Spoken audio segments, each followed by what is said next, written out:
नमस्कार विद्यार्थी मित्रांनो, स्टडी मॅथ चॅनलमध्ये तुमचं सर्वांचं पुन्हा एकदा स्वागत करतो आहे। आज आपण बघणार आहे CTET 2026 भाषा हिंदी गद्यांचे 5 म्हणजे आतापर्यंत आपण 4 उतारे बघितलेले आहे आणि आता हा आपला 5वा उतारा आहे। त्यामुळे आपण समोर चालू बघा काय आहे। जर तुम्हाला CTET क्रॅक करायची असेल तर स्टडी मॅथ चॅनल तुम्हाला एकमेव पर्याय या ठिकाणी आहे, कारण या ठिकाणी मॅथ त्याच्यानंतर इंग्रजी, हिंदी, सायकोलॉजी आणि सर्व प्रकार पर्यावरण अध्ययन हे सर्वच्या सर्व आपण काय करू तयार करून या ठिकाणी घेत आहे। लेट्स क्रॅक CTET जर करायचे असेल तर स्टडी मॅथ चॅनलला तुम्ही फॉलो करा। पहिला आपला या ठिकाणी उतारा आहे। काय उतारा आहे बघा, या ठिकाणी बघा निर्देश प्रश्न संख्या 1 से 9 निम्नलिखित गद्यांश को पढ़कर पूरे पूछे गए प्रश्न के सही सर्वाधिक उपयुक्त विकल्प का चयन कीजिए। या ठिकाणी उतारा आहे। आपण आता उतारा बघू काय आहे। जिस विद्यार्थी ने समय की कीमत जान ली वह सफलता को अवश्य प्राप्त करता है।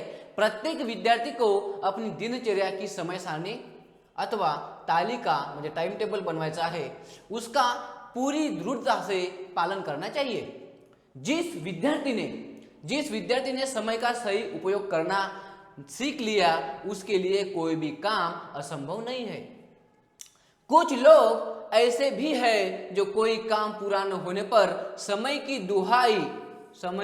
दुहाई देते हैं। वास्तव में सच्चाई इसके विपरीत होती है। अपनी अकर्मण्यता और आलस, अकार्यक्षमता व आलसीपना को लेकर समय की कमी बहाने छिपाते हैं और कुछ लोग ऐसे अकर्मण्य रहकर भी निठल्ले समय बिताना अच्छा लगता है। ऐसे लोग केवल बातूनी होते हैं, फक्त गोष्टीचा बाजार ते लोक असतात।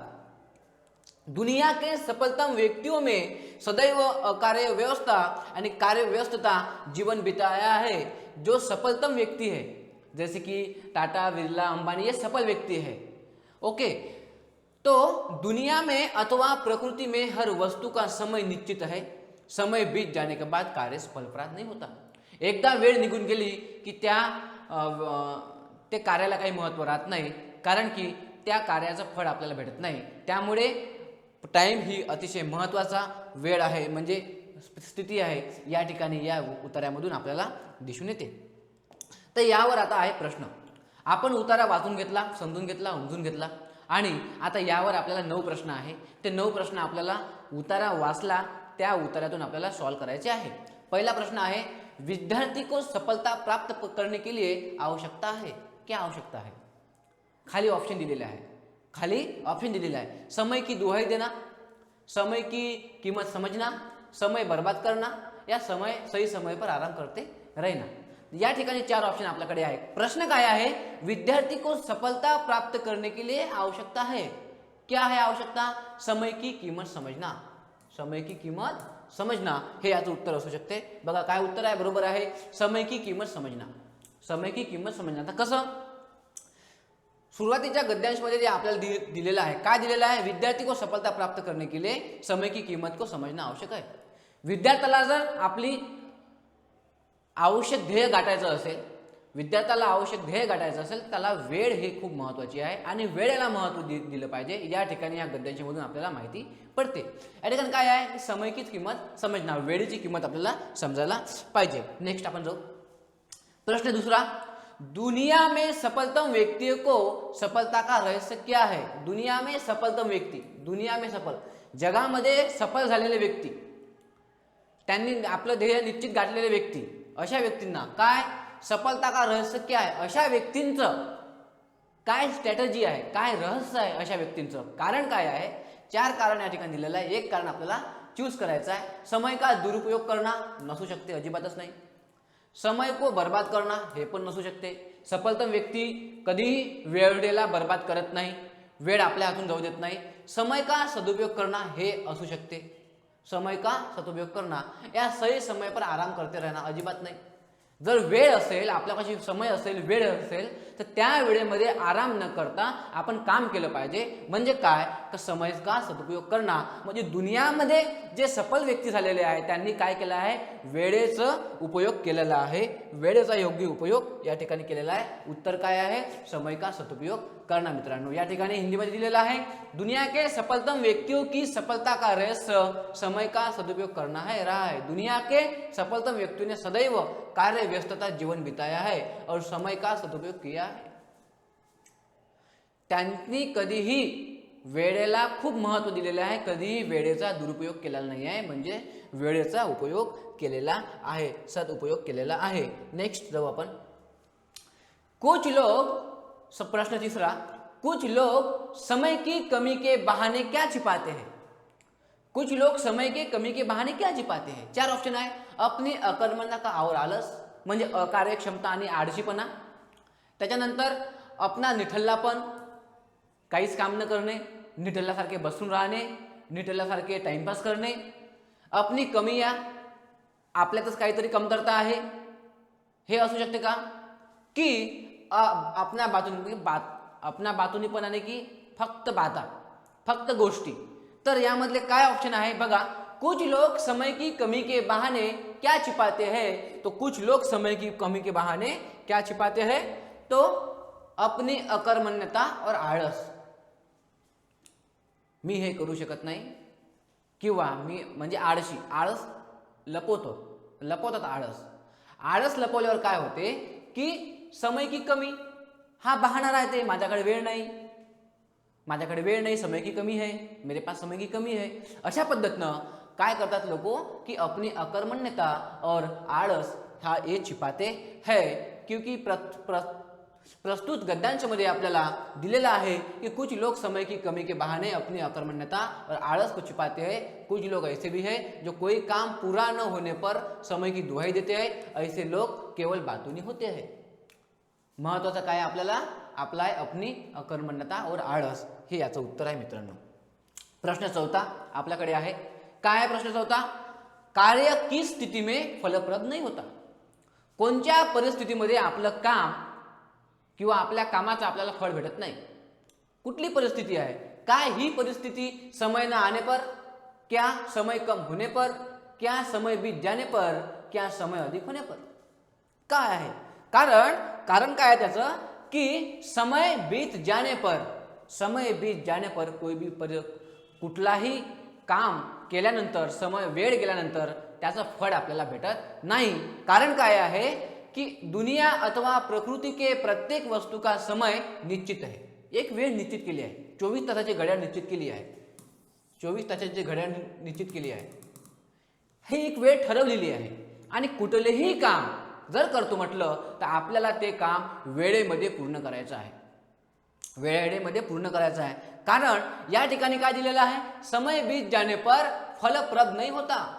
समय बीत जाने पर फलप्रद होत नाही, वेळ निघून गेल्यावर त्याचं फळ आपल्याला भेटत नाही. त्यामुळे कुठलंही काम आपल्याला वेळेतच करायचं आहे. 8 फेब्रुवारीला CTETचा पेपर आहे, म्हणजे काही 1 फेब्रुवारीला आपल्याला अभ्यासाला सुरुवात करायची नाही आहे. आपल्याला आजपासूनच अभ्यासाला सुरुवात करायची आहे. त्यासाठी स्टडी मॅथ चॅनल आपल्याकडे आहे. तर मित्रांनो काय उत्तर आहे, समय बीत जाने पर फलप्रद नाही होता. 8 फेब्रुवारी निघून गेल्यावर आपण जर अभ्यास केला नाही तर ते आपल्याला फळ त्याचं मिळणार नाही. त्यामुळे आताच आपल्याला अभ्यास करावा लागेल. प्रश्न 5 या ठिकाणी आहे, विद्यार्थी को सफलता प्राप्त करने के लिए क्या करना चाहिए. विद्यार्थी को सफलता प्राप्त करने के लिए क्या करना चाहिए. समय सारणी का पालन करना चाहिए, समय का दुरुपयोग करना चाहिए, अकर्मण्य का पालन करना चाहिए, दृढ़ता का पालन करना चाहिए, क्या करना चाहिए. विद्यार्थी को सफलता प्राप्त करने के लिए क्या करना चाहिए, समय सारणी का पालन करना चाहिए. टाइम टेबल बनवावं लागेल आपल्याला आणि टाइम टेबल नुसारच आपल्याला काय करावं लागेल, अभ्यास करावा लागेल, सफल व्हावं लागेल, स्टडी करून मेहनत करावं लागेल. ह्या साऱ्या गोष्टी आपल्याला करायच्या आहे. कशानुसार, टाइम टेबल. माणसानं आपला एक टाइम टेबल केला पाहिजे. मग तो कुठलाही कामाचा टाइम टेबल असो, अभ्यासाचा असो किंवा दिनचर्येचा असो, यानुसारच आपण काय केलं पाहिजे, काम केलं पाहिजे. जर यानुसार आपण काम करत नसेल तर आपल्याला फळ मिळत नाही, सफलता प्राप्त होत नाही, सफलता हासिल होत नाही, तर याचं उत्तर काय मित्रांनो, समय सारणी का पालन करना चाहिए। 6वां प्रश्न आपल्याकडे आहे, अकर्मण्यता शब्द के मूल शब्द उपसर्ग होता है। आता उपसर्ग म्हणजे काय होते, एखादा शब्द आहे त्याच्या समोर एखादा समजा लावणे, स्वर लावणे, व्यंजन लावणे, कुठलंही लावणे, त्याच्यानंतर त्याला जेव्हा अर्थ प्राप्त होतो त्याला आपण काय म्हणतो, उपसर्ग म्हणतो। समजा की अकर्मण्यता, आता अकर्मण्यता आहे, तर यामध्ये जर आपला अलग ठेवू आणि कर्मण्यता म्हणजे काम, कर्म म्हणजे काय होते, काम, जर त्याला लावला तर त्याचे अर्थ बदलतात, काय लागतात, अर्थ बदलतात। हा आहे पॉझिटिव्ह अर्थ आहे याचा, काम करणे, आणि लावल्याबरोबर त्यामध्ये निष्क्रियता निर्माण होते, अकर्मण्यता। म्हणजे याचं उत्तर काय असू शकते, याचं उत्तर असू शकते मित्रांनो प्लस कर्मण्यता, प्लस कर्मण्यता, प्लस कर्मण्यता। कारण काय आहे, अकर्मण्यता शब्द मूल शब्द कर्मण्यता एवं उपसर्ग है, काय लागला आहे, उपसर्ग लागलेला आहे।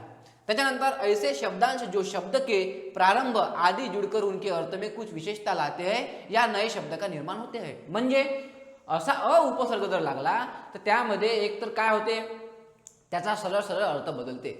या ठिकाणी अर्थ बदललेला आहे, याचा अर्थ होतो कर्मण्यता अलग, आणि याला उपसर्ग असल्यामुळे याचा शब्द अर्थ बदललेला आहे, कारण की याचाही अलग अर्थ आहे आणि याचाही अलग अर्थ आहे, त्यामुळे याला काय लागला आहे, हे लागलं, उपसर्ग लागला असल्यामुळे त्याचा अर्थ बदललेला आहे। म्हणून नवीन शब्द या ठिकाणी तयार होतो आणि त्या शब्दाला काय म्हणतो आपण, उपसर्ग आपण असं म्हणतो। जसं की प्रतिअर्पण आहे, प्रत्यार्पण झाला, अभिमान झाला, हे त्याचं काय आहे, एक्झाम्पल या ठिकाणी मित्रांनो आहे। तर आपण समोरचा प्रश्न घेऊ, सदुपयोग का सही संधी विच्छेद केले। आता सदुपयोग आहे, आता यामध्ये काय आहे, 4 ऑप्शन आपल्याकडे आहे, सदुपयोग, सदुपयोग, सदुपयोग आणि सदा उपयोग। आता यामध्ये काय आहे, समजा आपण आता वर्णमाला थोडं 1 मिनिट घेऊ, क ख ग घ अंग, क ख ग घ अंग, च च ज झ न, च छ ज झ, क ख ग घ अंग, च च ज झ इ, च च ज झ इ, इ, याला म्हणतो आपण इ। हा आहे इ, इ अनुनासिक वर्ण आहे, हा हे सर्व लहान अनुनासिक वर्ण आहे, अनुनासिक वर्णाची आहे, अनुनासिक वर्णाची आहे, अंग, इ, न, न, ठीक आहे, हे काय आहे, अनुनासिक वर्ण आहे। तर अनुनासिक वर्ण असल्यामुळे क ख ग घ अंग, च च ज झ न, ट ठ ड ढ न, ट ठ ड ढ न, त थ द ध न, त थ द ध आणि न। आता हे काय आहे राम, अनुनासिक वर्णाची आहे। आता यामध्ये काय दिलेलं आहे, काय दिलं आहे, सद उपयोग। आता सद उपयोग, आता द या ठिकाणी आलेला आहे, द च्या अलीकडला विसर्गामध्ये आपला संधीमध्ये येतो, द च्या अलीकडला संधीमध्ये येतो। जर सदुपयोग मध्ये काय दिलेला आहे, द दिलेला आहे आणि ह्या द ला काय लागला आहे, उकार लागलेला आहे, म्हणजे याचं काय होईल, दू होईल, याचं काय होईल, दू। पण विग्रहामध्ये जे दिलेलं आहे, विग्रहामध्ये दिलेलं आहे, पण त च्या आधी संधी विग्रहामध्ये, संधी विच्छेदामध्ये जर समजा द असेल वाक्यामध्ये, याच्यामध्ये, तर त्याच्या एक थ हा सोडून द्यावा लागते आणि हा त पकडावा लागते। यामुळे याचा उत्तर काय येईल मित्रांनो, सत हलंत आहे अधिक उपयोग। जोपर्यंत एखादं व्यंजन हलंत नसते, त्याच्यामध्ये स्वर मिक्स करत नाही, तोपर्यंत तो पूर्ण होत नाही। मग हा आहे त हलंत आणि यामध्ये आहे उ, म्हणजे रस्व उ, रस्व उ उसला झाला, याचा झाला आहे रस्व उ यामध्ये आहे, ठीक आहे। रसू यामध्ये असल्यामुळे याचं काय झालं की यामध्ये लपलेला काय आहे, द लपलेला आहे, तर याचं काय झालं, सदुपयोग। तर त्यामुळे याचं उत्तर काय आहे मित्रांनो, सत अधिक उपयोग। तर यामध्ये बघा हिंदीमध्ये पण दिलेलं आहे, सदुपयोग का सही संधि विच्छेद सत अधिक उपयोग होगा। यह व्यंजन संधि का उदाहरण है, जब किसी व्यंजन का मेल किसी स्वर या व्यंजन से होता है, उस व्यंजन में आने वाला परिवर्तन व्यंजन संधि कहलाता है। वाक ईश यामध्ये दिलेला आहे, वागीश, दिक ईश आणि दिग्गज। आणि बघा क ग, क ख ग घ घ, क ख ग घ अंग, बघा यामध्ये काय दिलेलं आहे, ठीक आहे, वाक आहे, क आहे, यामध्ये काय झाला, ई आला आहे, ईचा झाल्यानंतर काय होते, त्याच्या समोरचा मधातला सोडून द्यावं लागते, ग घ्यावं लागते. तर या ठिकाणी काय आला, ग आलाय, वागीश म्हणजे काय झालं, वागीश. कुठलंही बघा तुम्ही, हे बघा क बघा, या ठिकाणी पण क आहे बघा, यामध्ये क मध्ये काय आहे, स्वर आला आहे, अस्वर आलाय ना, सर आलाय, कारण की क हा हलंत आहे आणि प्लस अस्वर आला आहे. जेव्हा अस्वर येतो तेव्हा मधातला हे लोप पावतो, म्हणजे ख त्याला त्याच्या आधी घ्या लागत नाही, सरळ सरळ ग घ्यायचा, क च्या नंतर काय होतो, ग होतो. ठीक आहे, त्यामुळे अशा पद्धतीने याचं काय मित्रांनो उत्तर आहे. नेक्स्ट जो, दृढ़ता का समानार्थी शब्द नहीं है. दृढ़ता का नीचे गया समानार्थी शब्द नहीं है. कौन सा शब्द नहीं है, कुठला शब्द नाही आहे तो आपल्याला शोधायचा आहे. दृढ़ता म्हणजे काय होते, स्थिरता होते. ऍक्च्युली काय होते, स्थिरता होते. दृढ़ता म्हणजे काय होते, स्थिरता, स्थिरता, अटल, अडीग, ठीक आहे, मजबूती, हे यामध्ये होतात. पण याचा अर्थ काय होते, समानार्थ शब्द नाही है म्हणजे अस्थिरता. समानार्थ शब्द नाही म्हणजे अस्थिरता, हे याचं उत्तर मित्रांनो या ठिकाणी आहे. नेक्स्ट आपण जाऊ 9वा प्रश्न, हा शेवटला प्रश्न आहे. काय आहे, सही शब्द होगा. या ठिकाणी सही शब्द आणि शुद्ध शब्द शोधायचा आहे. शुद्ध शब्द, सही शब्द. सही शब्द सरळ सरळ मित्रांनो काय आहे, प्रकृती, हा काय आहे, सही शब्द या ठिकाणी आहे. व्याकरण दृष्ट्या सही शब्द कोणता आहे, प्रकृती, रस्वती, हा आहे सही शब्द. तर अशा पद्धतीने मित्रांनो आपला हा गद्यांचे भाग 5 समाप्त झालेला आहे. आणि आता आपण काय करणार आहे, पद्य आपण 5 भाग घेणार आहे आणि गद्य पद्य अशा पद्धतीने आपण सुरुवात करणार आहे. त्यामुळे तुम्ही हा व्हिडिओ शेवटपर्यंत बघितला, त्यामुळे तुमचे खूप खूप धन्यवाद.